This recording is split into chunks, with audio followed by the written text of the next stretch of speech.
Hello guys, आज हम BNS का सेक्शन 95 पढ़ेंगे जो बात करता है हायरिंग, एम्प्लॉइंग और engaging a child to commit an offence. कि आप किसी बच्चे को जो कि माइनर है आप उसको हायर करो और काम करने के लिए आप उसको रखो या फिर आप उसको फोर्स करो चाइल्ड लेवल के लिए, और टू कमिट एन ऑफेंस, और आप उसको फोर्स करो किसी ऑफेंस को करने के लिए।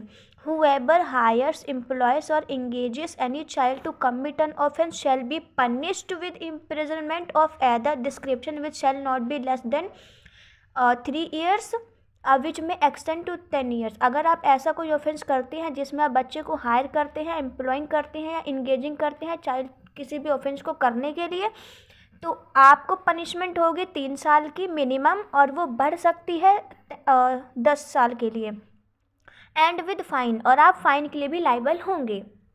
And if the offence to commit shall be punished with her punishment provided for that offence as if the offence has been committed by such person himself.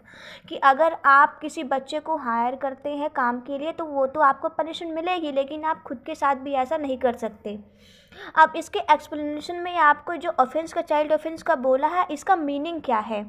Higher, employing, engaging और using a child for sexual exploitation और pornography is covered within the meaning of this section.